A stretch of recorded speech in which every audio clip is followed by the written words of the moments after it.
Hello all, San news ശേഷം ഭാഗം സ്ക്രീനിൻ്റെ ഒരു പുതിയ വീഡിയോയിലേക്ക് ഏവർക്കും സ്വാഗതം. മൂവി ഒപ്പീനിയൻ ദൃശ്യം 3 സിനിമ എങ്ങനെയുണ്ട് എന്ന് ചോദിച്ചു കഴിഞ്ഞാൽ സിനിമ ഒരു കാരണവശാലും മോശമാകാനുള്ള സാധ്യതയില്ലല്ലോ. കാരണം നല്ലൊരു അടിത്തറ ഉണ്ട്, ദൃശ്യം 1 എന്ന് പറയുന്നൊരു അടിത്തറ. ബട്ട് സ്റ്റിൽ ദൃശ്യം 1-ൽ നിന്നും 2-ൽ നിന്നും ഇതിൻ്റെ 3-ാം ഭാഗത്തിലേക്ക് എത്തുമ്പോൾ ഇതെൻ്റെ വ്യക്തിപരമായ ഒരു തോന്നലാണ്, അഭിപ്രായമാണ്.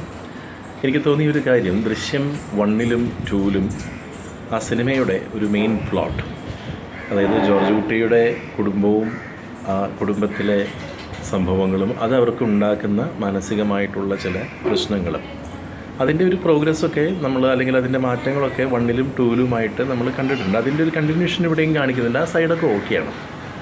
പക്ഷേ ദൃശ്യം 1-ൽ സംഭവിച്ച ആ മെയിൻ പ്ലോട്ടിൻ്റെ ഒരു തുടർച്ചയിലേക്ക് നമ്മൾ ദൃശ്യം 3-ലെത്തുമ്പോൾ നല്ലൊരു ആശയമാണ് ഡയറക്ടർ ജിത്തു ജോസഫിൻ്റെ ഉള്ളിൽ ഉണ്ടായിട്ടുള്ളത്. അതായത് ഇന്നും ജോർജ് കുട്ടി എന്ന് പറയുന്ന ഒരു ക്ലാസിക് ക്രിമിനൽ മാത്രം വിജയിച്ചാൽ മതിയോ, അയാൾ മാത്രം അതിബുദ്ധിമാനായിട്ട് നിന്നാൽ മതിയോ, അതുപോലെ അതിബുദ്ധിമാനായിട്ടുള്ള ആളുകൾ വേറെ ഇല്ലേ, അവരൊരുമിച്ച് കൂടിയാൽ എന്തായിരിക്കും ഒരു റിസൾട്ട്?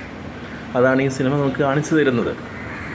പക്ഷേ അതങ്ങനെ പറയുമ്പോഴും ദൃശ്യം 1-ലും 2-ലും ജോർജ് കുട്ടി വേഴ്സസ് കേരള സ്റ്റേറ്റ് അല്ലെങ്കിൽ പോലീസ് എന്ന് പറയുന്നൊരു കോൺഫ്ലിക്റ്റിൽ ജോർജ് കുട്ടി നടത്തുന്ന നീക്കങ്ങൾക്കൊക്കെ കൃത്യമായ ഒരു ജസ്റ്റിഫിക്കേഷൻ നമുക്ക് കൊടുക്കാൻ സാധിക്കും. കാരണം നീതിന്യായ വ്യവസ്ഥിതിയിൽ ഒരു സാധാരണക്കാരൻ അവൻ്റേതായിട്ടുള്ള രീതിയിൽ നീതി നേടിയെടുക്കാൻ ശ്രമിക്കുന്നതാണ്.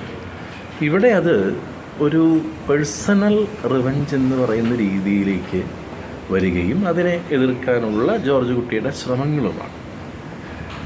എനിക്ക് പേഴ്സണലി പറയാനുള്ളത്, ഈ ഒരു സിനിമയുടെ ആ പ്ലോട്ടിലേക്ക് പേഴ്സണലായിട്ടുള്ള ഈ ഒരു റിവെഞ്ചും കാര്യങ്ങളും കൊണ്ടുവരുന്നത് അതെന്തോ നമുക്ക് അങ്ങോട്ട് ഡൈജസ്റ്റഡ് ആവുന്നില്ല. അതാണ് ഒരു പക്ഷേ ചിലപ്പോൾ ചിത്രത്തിനെക്കുറിച്ച് പലരും ഒരു നെഗറ്റീവ് റിവ്യൂ ഒക്കെ പറയുന്നത്. കാരണം ഇതല്ല നമ്മൾ ആ ഒരു പ്ലോട്ടിൽ നമ്മൾ എക്സ്പെക്റ്റ് ചെയ്തിട്ടുള്ള ഒരു കാര്യം.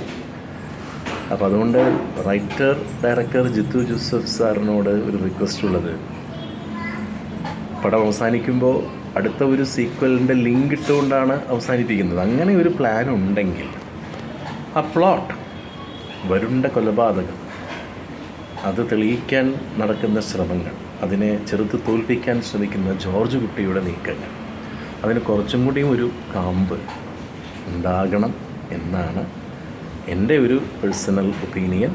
ബട്ട് സ്റ്റിൽ ഇതൊക്കെയാണെങ്കിലും ഈ പറയുന്ന സിനിമ from the beginning to the end നമുക്ക് ആസ്വദിച്ച് കാണാം. എൻഗേജിങ് ആണ്. നമ്മളെ അമ്പരപ്പെടുത്തുന്ന ചില ട്വിസ്റ്റുകളും ടേൺസും ഒക്കെ ഉണ്ട്. അതൊന്നും ഒരു വിഷയമല്ല. പക്ഷേ ഇങ്ങനെ ഒരു പക്ഷേ ഇതിൻ്റെ സീക്വൽസ് നമുക്ക് മുൻപിൽ ഇല്ലായിരുന്നുവെങ്കിൽ ഓക്കെ, നമുക്കത് അംഗീകരിക്കാം. പക്ഷേ ആ സീക്വൽസ് ഉള്ളതുകൊണ്ടാണ് ഇത് ഡൈജസ്റ്റഡ് ആവാനുള്ള ഒരു ചെറിയ വിഷമം തോന്നുന്നത്.